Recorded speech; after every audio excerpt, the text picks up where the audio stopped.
우리는 49일 동안 오멜개수를 하는 시간들을 갖습니다. 단락 1번 레위기 23장 16절 말씀 같이 한번 읽어보겠습니다. 시작. 일곱 안식일 이튿날까지 합하여 50일 계수하여 새 소재를 여호와께 드리되. 아멘. 히브리어 오메르, 이 단어의 뜻은요, 보리 한 단을 세는 단위를 말합니다.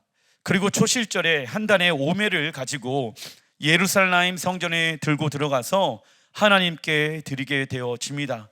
오멜 개수는요, 초실절부터 7번의 안식일까지 49일을 계수해야 합니다. 당시 고대 근동의 사람들은 이 7주간의 시간을 조마조마한 마음으로 하루하루를 세워갔습니다. 그 이유가 있겠지요. 그 이유는 이때 이스라엘의 비구름을 동반한 북풍과 남풍이 교대로 부는 시간이기 때문입니다. 그래서 좋은 보리와 밀을 추수하려면 오멜개수 첫째 주에 어떠한 바람이 불어야 합니까?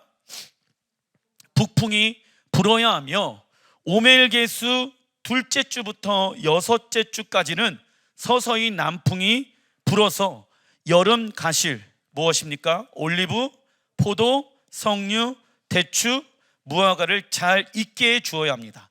즉 이스라엘에서 좋은 열매를 맺기 위해서는 북풍과 남풍 두 가지의 바람이 다 필요한 것입니다. 성경은 이 두 가지 바람에 대해서 다음과 같이 말씀합니다.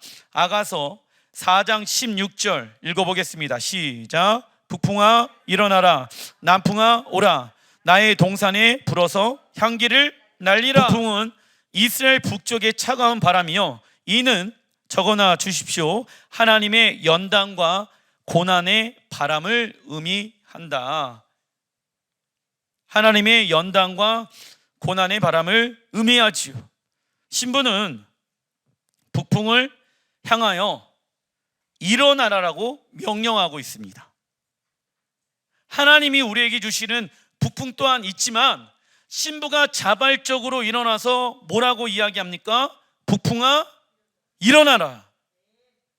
북풍은 싫어요. 오지 마라 주세요가 아니라 북풍아 일어나라. 왜요? 신부는 아는 거예요. 무엇을요? 하나님의 말씀에 순종하여서 열매 맺는 삶을 살게 되어졌을 때 우리에게 오는 것은 무엇입니까? 고난이라는 것을 알고 있기 때문에 고난은 하나님의 말씀에 순종하는 방법을 배우는 시간을 갖는 것입니다. 하나님의 말씀에 순종하다 보면 우리의 삶 가운데 고난이라는 것이 온다. 그러나 이 신부가 고난의 바람이여 일어날지어다 라고 외친 이유는 구원의 열매를 맺기 위함인 것입니다. 하나님, 내가 이 상태로만 머물러 있는 것이 아니라, 구원받은 거에만 감사하며 지내는 것이 아니라, 내가 구원의 열매를 나의 삶 가운데 당신의 말씀에 순종하여서 열매를 맺길 원합니다. 그러기 위해서는 북풍이 일어나야 합니다.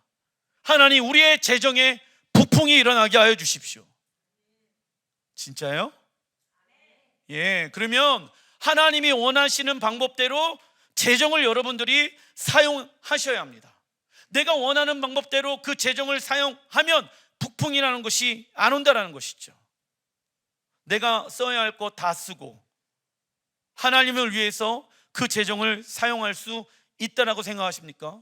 그렇게 되지는 않습니다.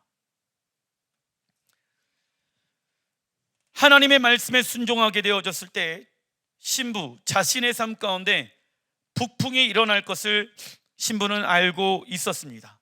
이때 우리가 해야 할 것은 무엇입니까?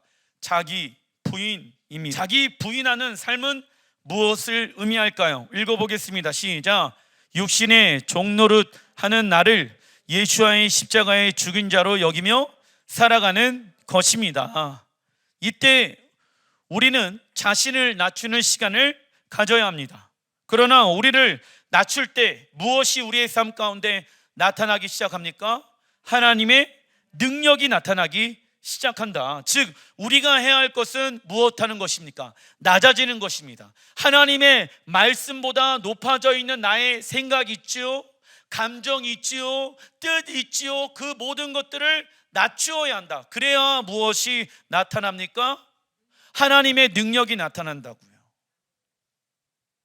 그래서 하나님은요, 당신의 열매를 맺기 위해서 우리에게 가끔 고난의 바람을 주실 때도 있다.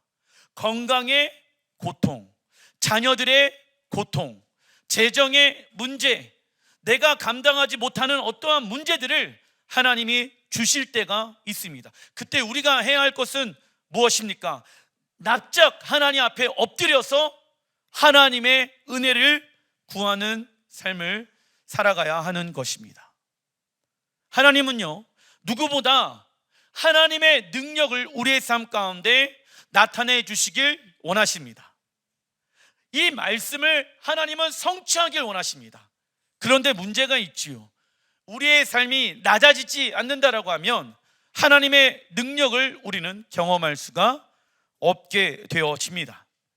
오멜개수 시기에 추수하기 위해 필요한 두 번째 바람은 남풍입니다. 이스라엘 남쪽은 따뜻한 날씨를 가지고 있으며 이 남풍은요, 하나님의 축복과 은혜의 바람을 의미합니다.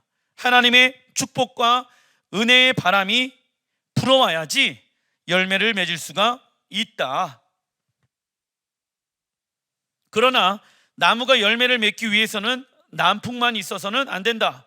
북풍을 통하여 비바람도 불고 태풍도 만나야지 나무가 건강하게 뿌리를 깊게 내릴 수 있으며 아름다운 열매를 맺을 수도, 우리가 먹을 수도 있게 되어지는 것입니다. 아가서 4장 16절 읽어보겠습니다. 시작. 북풍아 일어나라, 남풍아 오라, 나의 동산에 불어서 향기를 날리라. 나의 사랑하는 자가 주님의 동산에 들어가서 그 아름다운 열매를 맺길 원하노라. 아멘. 자, 신부가 지금 나의 동산에서 불어서 향기를 날리라 라고 하면서 나의 사랑하는 자가 주님의 동산에 들어가서 라고 나와 있습니다. 주체가 바뀌어지게 되어집니다. 장소가 바뀌어지게 되어집니다. 나의 동산에서 머물러 있는 것이 아니라 어디로 신부가 들어갑니까? 주님의 동산으로 들어가서 아름다운 열매를 먹기를 원하노라. 아멘. 자, 내가 주인 되어진 삶에서 우리는 벗어나서 주님이 주인 되어진 동산으로 들어가야지 무엇을 먹을 수가 있습니까? 아름다운 열매를 먹을 수가 있게 되어지는 것입니다. 나의 동산에서는 풍성한 삶의 열매를 맺을 수가 없습니다. 생명은 주님의 동산 안으로 들어가야지 그 생명 대신 예수와를 먹고 마실 수가 있게 되어지는 것입니다. 동산이 나의 동산에서 주님의 동산으로 바뀌게 되어집니다. 이는 하나님께서 우리의 주인 되심을 인정하는 삶을 의미하며, 동산은요, 주님과 교제하는 마음을 의미합니다. 동산은 주님과 교제하는 마음을 의미합니다. 세상 가운데 내 마음이 있는 것이 아니라, 할렐루야, 거룩하신 주님의 동산에, 하나님의 나라에 내 마음을 두는 자가 되어야 우리는 아름다운 무엇을 먹을 수 있습니까? 열매를 먹을 수가 있다. 그리고 아가서 신부는 언제든지 주님의 동산으로 들어가서 아름다운 열매를 먹길 원하고 있습니다. 아름다운 열매란 무엇을 의미할까요? 주님의 아름다우신 성품, 주님의 아름다우신 성품을 의미하고 있습니다. 참고로 오멜개수 기간에는 신랑이신 하나님의 7가지의 성품을 닮아가야 합니다. 그중 세 번째, 하나님의 아름다우심의 성품, 히브리 원어로 티베렛, 이 아름다우신 성품을 닮아가는 자는 자신의 삶 가운데 구체적으로 무엇을 소망하게 되어질까요? 아름다운 하나님의 나라를 소망하게 되어집니다. 그래서 이 땅에서 사는 동안 우리는 하나님의 말씀을 가지고 거룩한 것과 거룩하지 않은 것을 분별해야 하며 우리의 옛 자아를 날마다 십자가에 죽이고 부활의 능력으로 다시 태어나 왕이신 하나님의 다스림을 구체적으로 받아야 하는 것입니다. 우리가 이렇게 살아가는 이유는 아름다우신 신랑 예수와와 함께 아름다운 하나님의 나라에 들어가서 살아가는 예행 연습을 하는 것입니다. 그러나 하나님의 아름다움을 모르는 자는 하나님의 나라를 무엇으로 생각합니까? 추상적으로 생각하며 죽은 다음에 가는 신비하고 이상적인 세상이라고 생각을 합니다. 왜요? 아름다우신 하나님의 구체적 이미지가 없기 때문에. 아름다운 하나님을 모르니까 아름다운 천국, 아름다운 하나님의 나라에 대한 소망함을 갖지 않게 되어진다고요.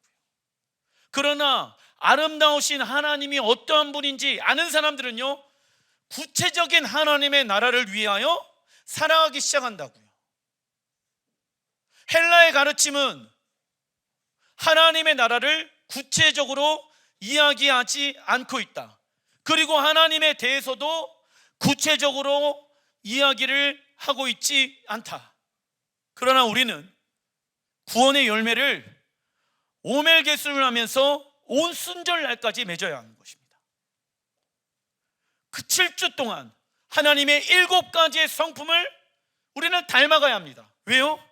우리가 영원토록 신랑 하나님과 살아가야 하는 그곳이 아름다운 하나님의 나라이기 때문입니다. 그 하나님의 나라를 사모하는 자들이 누구입니까? 바로 거룩한 신부들이라는 것입니다. 그러나 하나님의 아름다우심을 모르는 자는 하나님의 나라를 추상적으로 생각하며 죽은 다음에 가는 신비하고 이상적인 세상이라고 생각한다. 누가 이러한 천국을 사모하고 갈망하겠습니까? 그죠?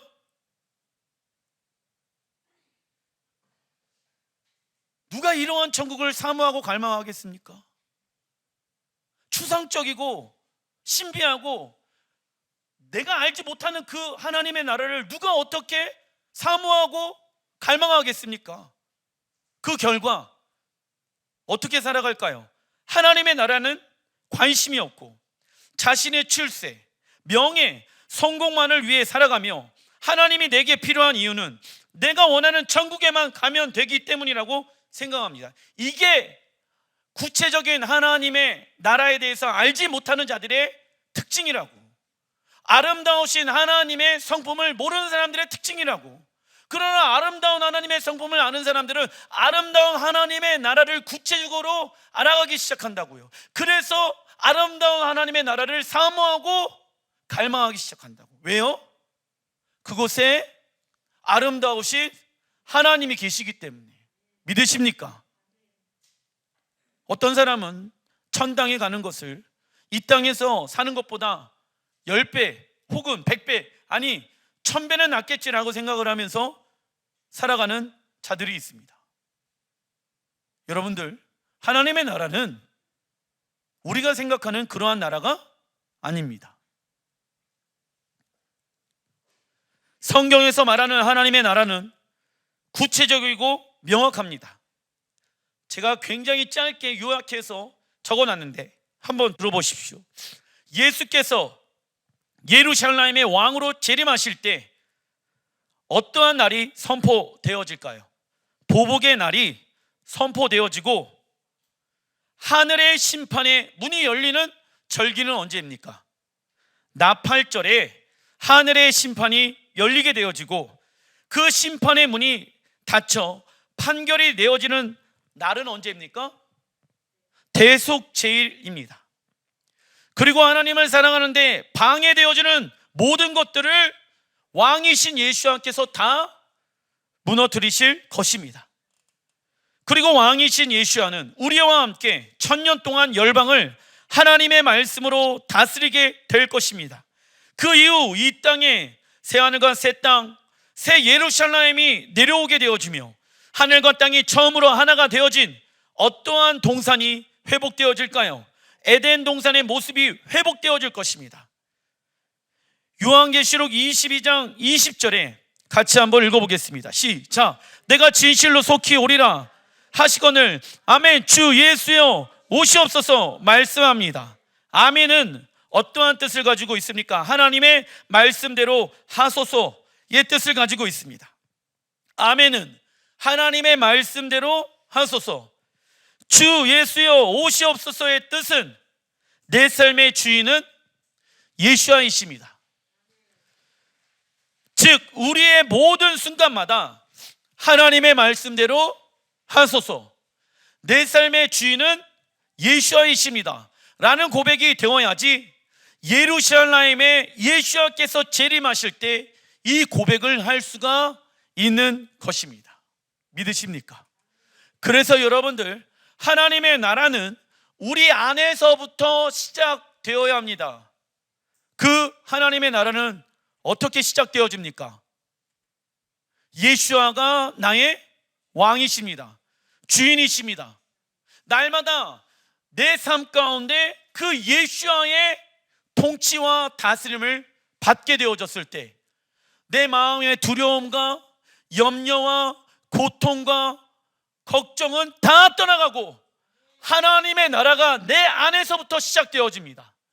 내 안에서부터 시작되어진 그 하나님의 나라는 구체적으로 내가 말을 어떻게 할 것인가, 내가 어떻게 생각할 것인가, 내가 어떠한 것을 볼 것인가, 내가 어떠한 것을 들을 것인가, 내가 어떻게 이웃을 사랑할 것인가, 내가 어떻게 하면 돈을 쓸 것인가, 내가 어떻게 하면 이 세상에서 하나님이 원하는 방법으로 성공할 것인가를 구체적으로 생각한다고요. 예수아가 나의 왕인 사람들은요, 감정, 생각, 말, 보고 듣고 돈, 명예, 이러한 모든 것들을 하나님이 원하는 방법으로 사용하기 시작한다고.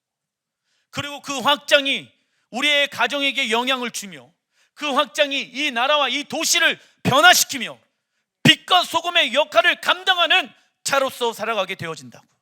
그리고 어디까지요? 열방과 땅끝 예루살렘까지 우리의 영향력이 발하기 시작합니다. 그래서 우리의 삶을 통하여서 하나님의 나라가 확장되어지는 것입니다. 믿으십니까? 중간 2번 레위기 2장 14절 읽어보겠습니다. 시작. 너는 첫 이삭의 소재를 여호와께 드리거든 첫 이삭을 볶아 찌은 것으로 내 소재로 삼되 그 위에 기름을 붓고 그 위에 유향을 더할지니 이는 소재니라. 소재에 대해서 나와 있지요. 오멜개수한 보리를 예루살렘 성전에 들고 가서 소재로 제사를 드리는 방법을 알아보겠습니다. 먼저 성전 바닥에 보리 한 단을 펼쳐 놓아 계속 바람을 일으켜서 지푸라기와 가라지를 날려보내면 무엇만 남게 되어집니까? 알곡 열매만 남게 되어집니다. 이는 여호와께서 추수의 때에 알곡과 가라지를 나누는, 적어놔 주십시오, 여호와의 심판을 의미합니다. 여호와의 심판은 무엇을 말합니까? 믿는 자들에게는 새로운 날의 시작입니다. 그래서 여러분들, 오순절 날까지 우리는 알곡, 어떠한 알곡? 구원의 알곡, 구원의 열매를 맺어야지 여호와의 심판 때 바람이 불어오게 되어지는데 우리는 알곡으로 무엇 당할 수 있습니까? 추수 당할 수가 있는 거예요. 그러나 생명이 없는 가라지들은요, 바람에 의해 다 날아가게 되어지는 거예요. 그래서 여러분들, 소재 안에 담겨진 마지막 때의 여호와의 심판에 대해서 여러분들이 묵상해 보셔야 하는 것입니다. 심판이란 믿는 자들에게 새로운 날의 시작이죠. 현재의 땅과 하늘이 심판을 받아야 새하늘과 새 땅, 새 예루살렘이 이 땅에 임할 수가 있는 것입니다. 그래서 유월절 어린 양이신 예수아를 통하여 구원이 시작된 자들은 반드시 삶 가운데 무엇이 있어야 한다? 구원의 열매가 있어야 한다. 구원의 열매를 맺기 위해서는 어떻게 해야 합니까? 한 알의 밀알이 땅에 떨어져 죽어야 많은 열매를 맺듯이 우리의 자아를 날마다 십자가에 못 박고 부활의 능력으로 다시 태어나 하나님의 백성답게 말씀에 의해 살아가야 하는 것입니다. 할렐루야. 우리는 여호와의 심판의 때를 위하여 세 가지 빛의 열매를 맺어야 한다. 자, 성경에서 말하는 빛은 무엇을 말씀합니까? 세상의 영향력을 얘기하는 것이 맞다 아니다? 아닙니다. 빛은 하나님의 말씀을 상징하는 것입니다. 세 가지의 빛의 열매, 첫째 적어놔 주십시오. 착한 행실의 열매. 우리가 오멜개수하면서 구원의 열매를 맺어야 하는데 그 중에 빛의 열매 세 가지가 있어야 된다. 그 첫째는 착한 행실의 열매. 착한 행실은 무엇을 말합니까? 하나님의 말씀에 순종하는 모습을 말한다. 세상에서 남을 도와주고 불우한 사람들을 도와주고 섬겨주고 착한 행위죠. 그러나 성경에서 말하는 착한 행실은요, 무엇을 말합니까? 하나님의 말씀에 순종하는 모습이다. 둘째, 의로움의 열매를 맺어야 합니다. 우리의 힘과 능력으로 우리는 의로운 자가 될 수 있습니까? 없습니까?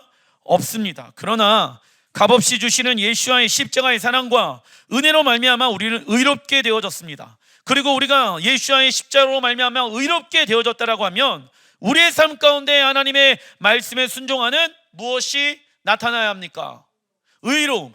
그래서 여러분들 하나님의 말씀에 순종하는 삶을 의로운 삶이라고 얘기할 수 있는 것입니다. 믿으십니까? 그래서 그 사람이 의인인지 죄인인지 무엇을 보고 알 수 있다? 3. 셋째, 진실함의 열매를 맺어야 한다. 진실, 히브리 원어로 보니까 에메트, 그 뜻은요 진리입니다. 그래서 진실함의 열매란 하나님의 말씀을 지켜 행하고 우로나 좌로나 치우치지 않는 삶을 사는 것을 말하지요. 즉 착한 행실의 열매와 의로움의 열매와 진실함의 열매의 공통적인 특징은 무엇입니까? 하나님의 말씀에 순종하는 모습이다. 그러나 예수와는 열매 맺지 아니하는 나무는 어디에다가 던져버리라고 말씀하십니까? 불에 던져버리라 말씀하십니다. 여러분들, 예수 믿고 우리들의 삶이 구원의 열매를 맺었는지 맺지 아니하였는지 여러분들 스스로 그 열매를 평가하셔야 합니다. 그렇지 않는다라고 하면 마지막 때 심판의 때 우리는 불에 던져질 수도 있다라는 것을 명심하십시오.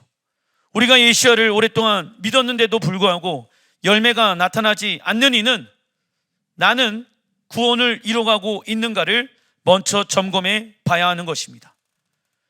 그런데 구원의 열매가 없는데도 불구하고 내가 예수를 믿고 있고 주일날 예배를 빼먹지 않고 예배를 드리러 왔기 때문에 구원을 얻을 수 있다는 것은 자기 스스로에게 속는 것입니다. 그래서 예수와는 좋은 땅에 씨가 뿌려져야 30배, 60배, 100배의 결실을 얻을 수 있다고 말씀합니다. 좋은 밭은 무엇을 의미합니까? 읽어보겠습니다. 시작. 하나님의 말씀을 듣고 순종하며 인내로 결실하는 마음을 의미한다. 자, 지금도 동일하게 하나님은 우리에게 좋은 밭을 요구하고 계신다. 그런데 말이지요, 자, 한번 들어보십시오. 지금 이 순간에도 내 마음이 길가와 돌짝밭과 가시덤불 가운데 있는 사람들이 있습니다. 내가 지금 어디에 포함되어져 있는지 한번 보겠습니다. 길가에 있는 마음의 밭은 읽어보겠습니다. 시작. 세상으로 가득 찬 마음이며 딱딱하고 냉랭한 마음을 의미한다. 세상으로 가득 찬 마음으로 내가 있다라고 하면 내 마음은 지금 길가에 있는 마음의 밭의 상태이다. 두 번째, 돌짝밭에 있는 마음의 밭은 말씀에 기반이 없어 감정과 환경에 좌우되는 마음을 의미한다. 그리고 가시덤불에 있는 마음의 밭은 세상 염려로 재물의 유혹과 향락의 기운이 막혀 온전히 결실하지 못하는 마음을 의미합니다.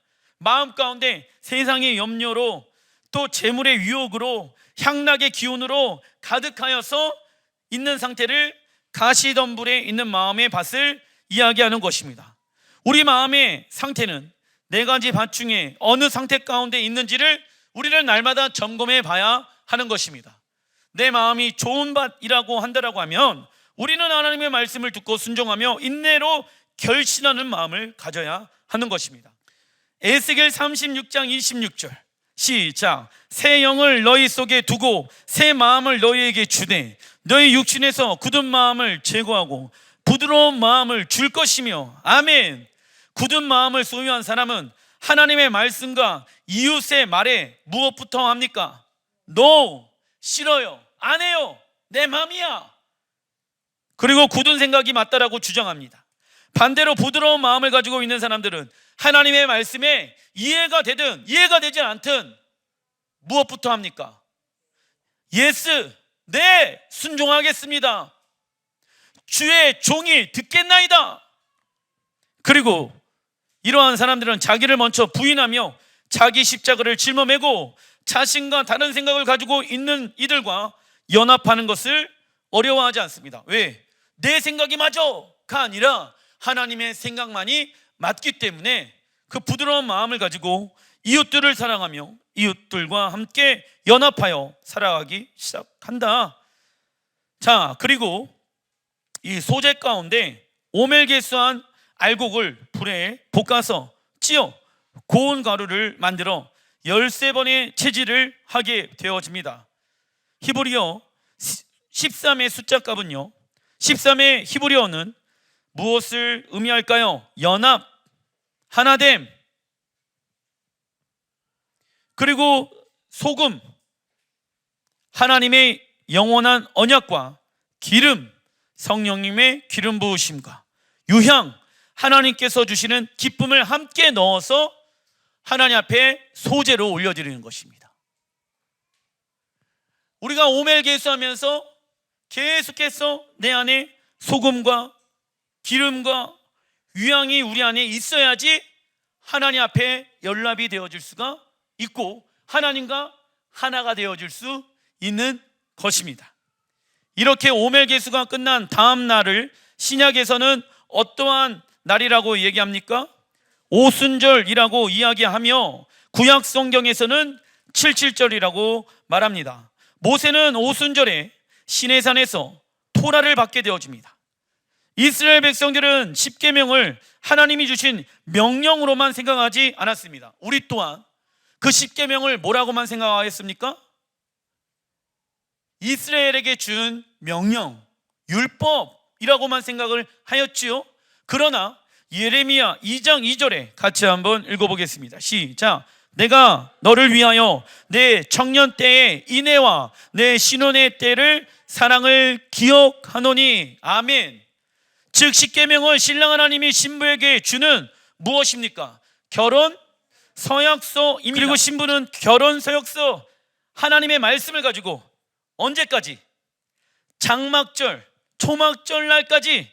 장막절은 무엇을 의미합니까? 신랑 예수와와 혼인잔치 하는 날까지 무엇합니까? 단장하는 거예요. 자, 정리하겠습니다.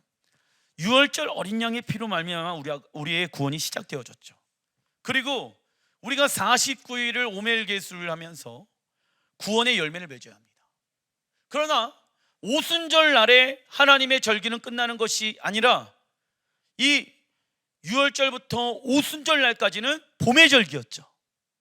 그리고 하나님은 가을 절기를 예배해 놓으셨는데 그 하나님이 주신 결혼 서약서를 가지고 장막절 날까지 우리는 신부의 단장을 해야 하는 것입니다.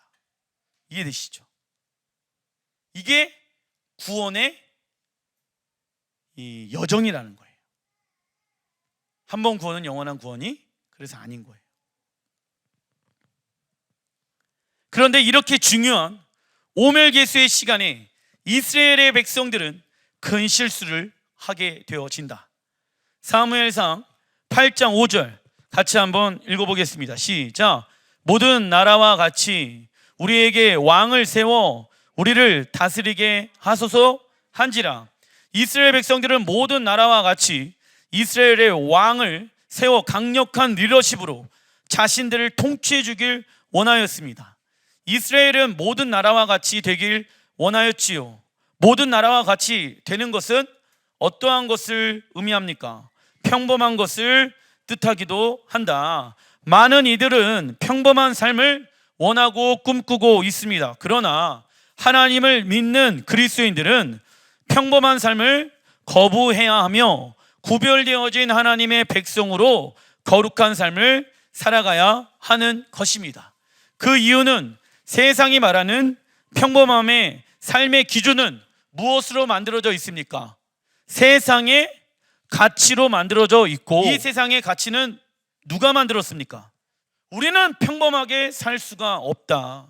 우리는 특별하게 하나님의 자녀로서 거룩한 주님의 신부로 하나님 나라의 군사로 부르심을 받았습니다. 그것이 특별한 하나님의 사람들의 모습인 것입니다. 그래서 그리스도인들의 삶의 기준은 무엇이 되어야 합니까? 하나님의 말씀이 되어야 한다. 거룩의 반대는 무엇입니까? 평범함입니다. 우리의 아버지가 온 우주와 열방을 창조하신 하나님이시며 우리의 신랑이 예수아이시며 우리는 여호와의 군사입니다. 이러한 특별한 자들이 어떻게 평범한 세상 방식대로 살아갈 수 있겠습니까? 세상 사람들과 동일하게 먹고 마시고 보고 세상 사람들이 원하는 것을 갖고 어떻게 그렇게 살아가는 것이 행복한 삶이라고 여기면서 살아갈 수 있겠습니까?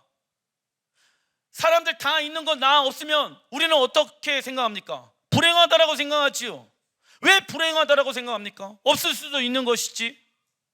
왜 세상의 가치와 기준을 가지고 왜 내가 행복한 것인지 행복하지 않은 것인지를 평가하고 계십니까? 결국 세상의 가치관을 가지고 살아갈 것인가 아니면 하나님 나라의 영원한 가치관을 가지고 살아갈 것인가를 우리가 선택해야 하는 믿음의 문제인 것입니다. 사무엘상 8장 11절 너희를 다스릴 왕의 제도가 이러하니라. 그가 너희의 아들들을 취하여 그 병과 말을 몰게 하리니 그들이 그 병과 앞에서 달릴 것이며. 무엇이라고 얘기합니까? 사무엘 선지자가 얘기하는 거예요. 너희들이 원하는 그 왕은 너희들의 아들들을 빼앗아 가서 군대로 만들어서 말과 병거를 끌게 할 거야. 너희들의 아들들의 생명을 그 왕의 유익을 위하여 취하게 되어질 것이야. 그러나 우리 하나님, 왕이신 하나님께서는요, 우리에게 생명을 주시길 원하시죠. 13절 너희의 딸들을 데려다가 향료 만드는 자와 요리하는 자와 떡 굽는 자로 삼을 것이며. 가정부 시킨대. 이스라엘 백성들이 그토록 원했던 그 나라의 왕을 구하였는데 그 왕은 너희들에게 이러한 삶을 줄 거야. 무엇을 선택할래? 그래도 나는 눈에 보이는 인간 왕을 원합니다. 18절 너희들은 결국 그 날에 너희는 너희가 택한 왕으로 말미암아 부르짖되 그 날에 여호와께서 너희에게 응답하지 아니하시리라 하니. 결국 그 왕 때문에 이스라엘이 어떻게 되어진다? 멸망하게 되어진다. 울부짖게 되어진다. 우리가 하나님 앞에 구하는 그것 있잖아요. 하나님 외에 세상에 그것들 있잖아요.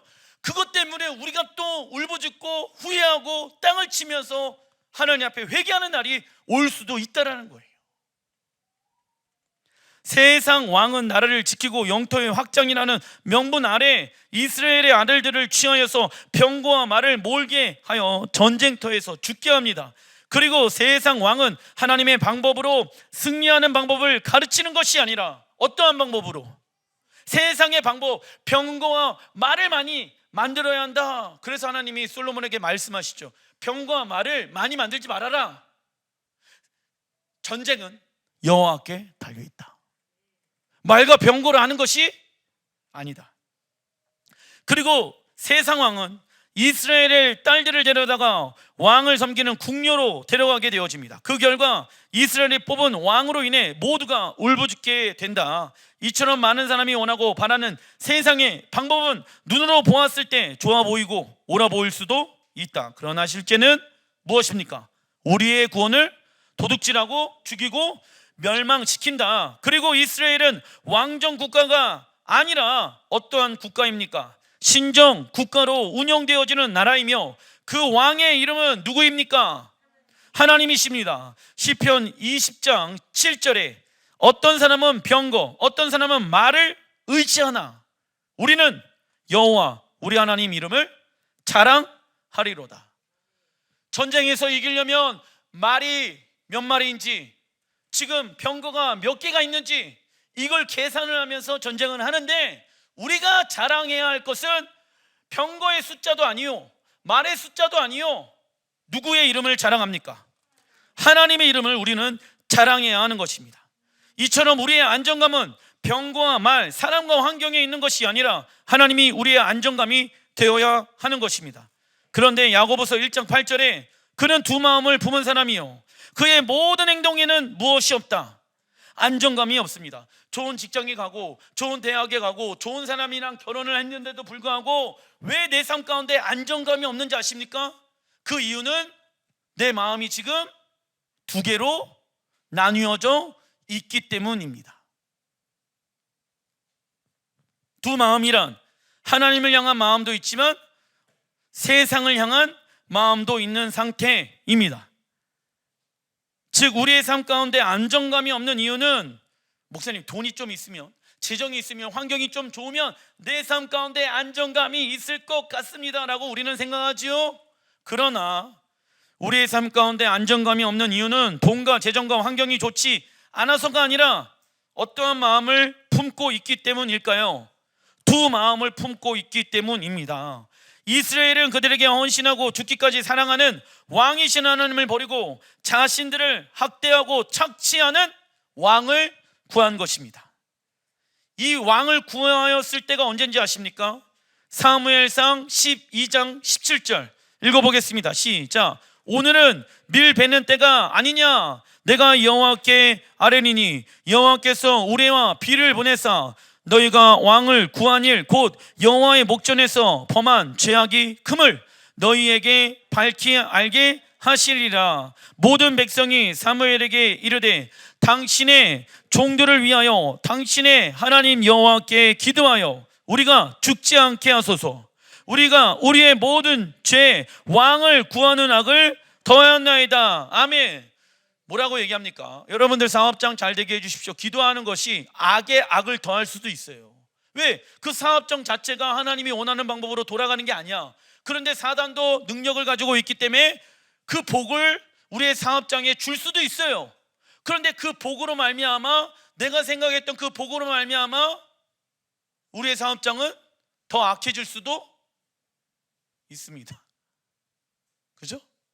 그런데 이스라엘 백성들이 왕을 구하였을 때가 언제입니까? 오늘은 밀 베는 때가 아니냐, 밀 보리를 추수하는 때가 오멜개수의 시간대 아니겠습니까?